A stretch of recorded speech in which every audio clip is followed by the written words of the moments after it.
Hello everybody and welcome back to another video from the Theory of Racelessness. Before the clip, we have some very exciting news. Dr. Sheena Mason, Dr. Carlos Hoyt, and Greg Thomas present Resolving the Racism Dilemma, a full-day conference coming up this September 24th, 2022. Register using the link in the description box down below to experience these leading voices as they explore and discuss how to correct the misguided notions of race. Now, enjoy the video. Operates in the ways that it does. And the part of me that felt like everything was possible and there was more to the world and I was meant to do, these, at the time I thought, really grand things.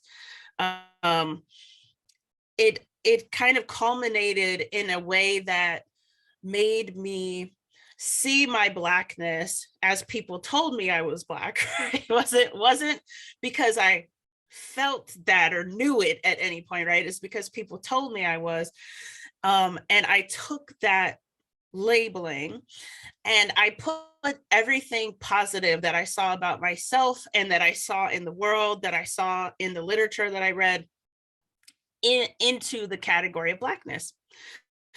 And that also inspired me to view the work of the literature and the sort of genealogy of thought and activism in the literature in a way that I also assigned to Blackness. So it's kind of interesting to reflect on my beginnings and see where I am intellectually and also emotionally now, because it makes perfect sense how the dots got connected to get me to where I am. But people have a hard time, for some interesting reason, people have a hard time, I guess, believing or perhaps imagining that there was a time where I sincerely embraced race, the concept of race. I believed in it, I didn't disbelieve. And although I recognize the paradoxes immediately because of how essentialization comes into the conversation, I still was Black.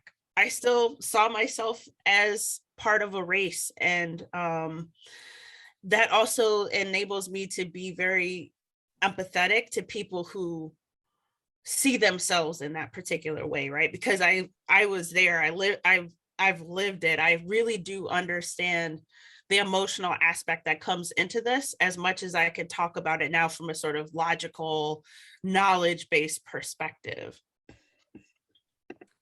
Yeah, I think, first of all, thank you for sharing your story. I think it's miraculous in some ways that you are where you are and that you've moved through that adversity the way you have. So thank you for letting me know that about you. And I think, the last thing you touched on, the empathy extended to folks who are strongly and positively attached to the idea of racial identity and solidarity and agency and mobilization and all of that. I think it's crucial. I think empathy is crucial and just in general. But I, from the time I started, talking about this and having the privilege of being able to talk about it with folks, it's Black and Brown identified folks who I think I am most respectful of in this discourse. Because although I've had wonderful, experiences of transformative moments where folks feel a sense of liberation, from the yoke of what I sometimes call the dogma of race.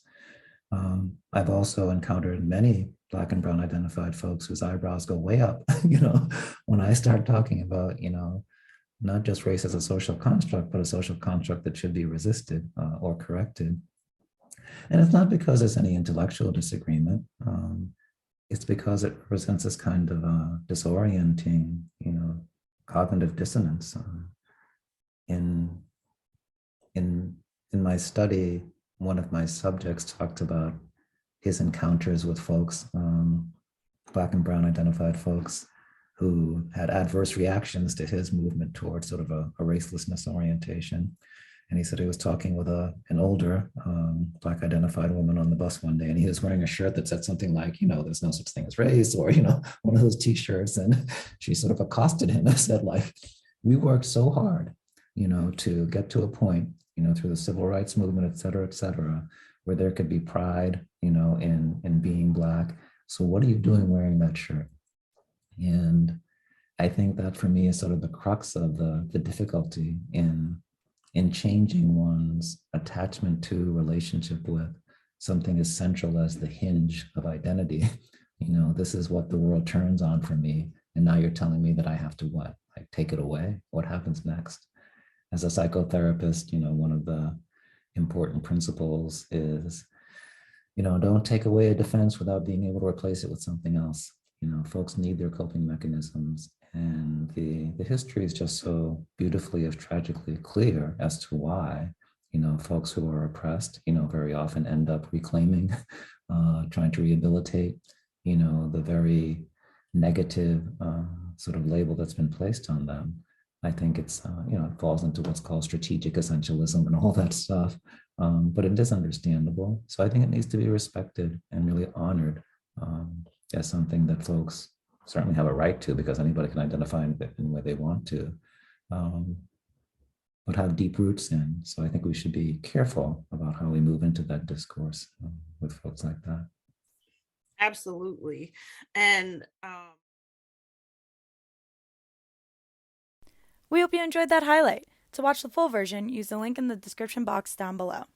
Before we go, here's another reminder for Resolving the Racism Dilemma with Dr. Sheena Mason, Dr. Carlos Hoyt, and Greg Thomas. We highly encourage you check out the great things being offered at this conference, September 24th. All of the conference information is linked down below. We hope to see you there.